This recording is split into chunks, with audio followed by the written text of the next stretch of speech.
Bismillahirrahmanirrahim. Assalamu alaikum wa rahmatullahi ta'ala wa barakatuh.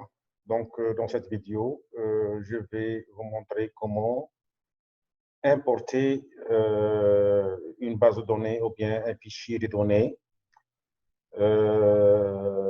comme un fichier Excel par exemple, ou bien un fichier bloc-notes. Tout d'abord, en général, nous avons un fichier Excel importé de l'extérieur et le but est de l'importer ou bien de le charger pour l'explorer et de faire une étude sur ces données. Alors, on suppose qu'on a des données dans un fichier Excel. Alors, on va aller à un fichier Excel. On va, par exemple, alors, où je trouve le fichier Excel. Voilà, le fichier Excel. Voilà. On suppose qu'on a des données. Je vais remplir des données quelconques. 2, 4, 5, 2, bon, 1, 6. Bon, ça juste pour vous montrer comment importer. C'est un exemple. Hein? C'est un exemple. Voilà, c'est un fichier. Donc, on a des données. Hein? On a des données. Supposons que ce sont des données importées de l'extérieur. Alors, 7. Voilà, vous avez des données. Il peut être un fichier, je ne sais pas moi, 10 sur 30, 40 sur 100, donc un tableau des données. Et nous voulons, par exemple, l'importer pour y travailler dans le logiciel R. Alors, je vais sauvegarder ce fichier-là, donc enregistrer, je mets enregistrer. Je vais le mettre par exemple dans le bureau, comme un fichier, je le nomme données, ou bien data. Hein, data. Je mets data Excel, juste data Excel. Allez, data. Enregistrer. Voilà. Supposons qu'on a pris les données dans un fichier, dans un flash disk par exemple, on a copié le fichier dans le bureau ici. Et nous voulons l'appeler depuis le logiciel R. Voilà, ça c'est le logiciel R. Voilà. Bon, supposons si les données, par exemple, de, je sais pas moi, les notes des étudiants, par exemple, là, vous avez 100 étudiants avec 10 modules. Donc, nous avons un tableau de 100 lignes et 10 colonnes. Voilà. Et alors, on commence. Tout d'abord, le fichier là, on doit le sauvegarder. Pardon, c'est pas ça. C'est pas ça, le fichier. Donc, ça, c'est le, donc, c'est le fichier data. Voilà, ça, c'est le fichier. On va le sauvegarder tout d'abord enregistré sous l'extension CSV. CSV, voilà. Séparateur de point-virgule. Séparateur, point-virgule. CSV. OK? Comme ça. Et après, je vais le sauvegarder dans le D. Voilà, je mets un répertoire TP, donc je vais effacer ça. Historique. Voilà, je vais le sauvegarder ici. Je vais aussi supprimer ce fichier-là. Alors, mon fichier, je vais l'appeler, data. Ah, allez, on va data. Enregistrer. OK. Oui. Voilà. J'ai donc, alors je peux sauvegarder puisque si on a fait des changements. Sauvegarder. Oui. Alors, je quitte. Je vais essayer de voir si ma sauvegarde est faite. Voilà. Donc ça c'est, je vais voir est-ce que le fichier a été. Alors, le fichier, c'est un fichier, non, elle n'a pas été, voilà, fichier, type de fichier Excel CSV. Voilà, CSV. OK? Alors, on commence maintenant. Donc, mon fichier, il est dans le répertoire, dans la partition D, et le répertoire, c'est TP AFC. Je vais effacer toujours la console, effacer la console. Je vais faire un nouveau script, et je mets TP data. OK, enregistrer sous, hein. Donc toujours dans mon D, dans le travail, TP, et je mets ici TP data. Données. Pardon. TP.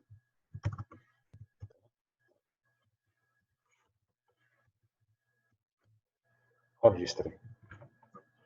Voilà. Ça, c'est mon lieu de travail, mon fichier de travail. Ça, c'est les opérations. Là, on fait les opérations.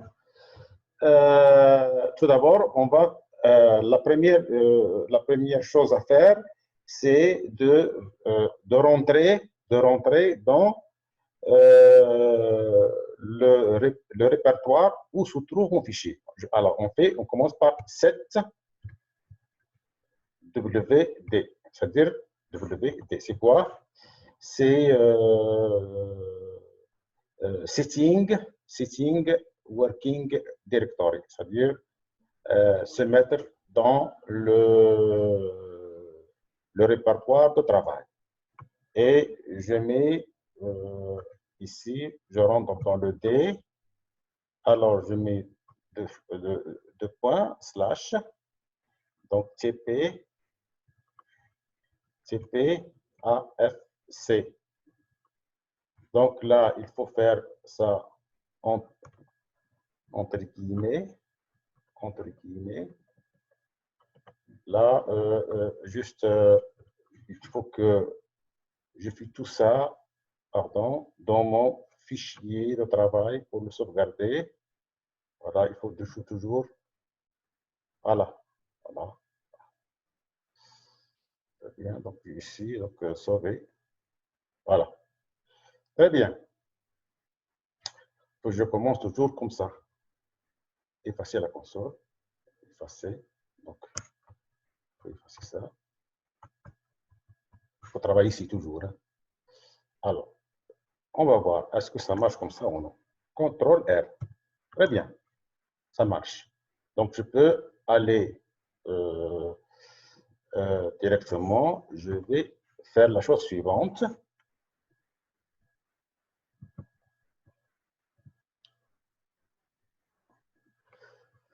Donc, le syntaxe est le suivant. Donc, on va mettre les données sous forme d'une matrice X. Les données, on met X par exemple là.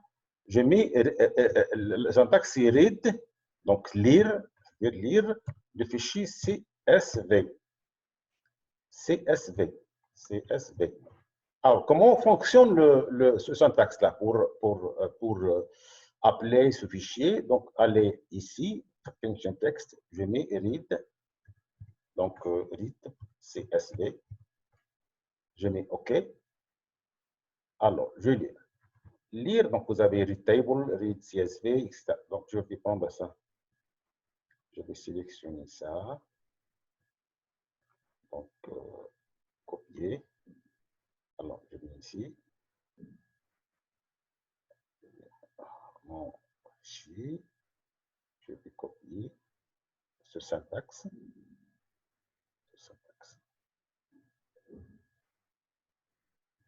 Voilà. Coller. Voilà. File, header, true, séparateur. Donc, je vais. Ça, c'est le séparateur de virgule. Donc, je vais faire point virgule. Je vais effacer ça. Donc, je vous laisse apprendre. Là, il faut rentrer juste sur le syntaxe et voir comment ça fonctionne. Ça, c'est le décimal après la virgule. Donc, je mets. Voilà. En général, nous, on fait le virgule, ce n'est pas le point. Le fichier est appelé, donc, entre guillemets, le fichier s'appelle data CSV.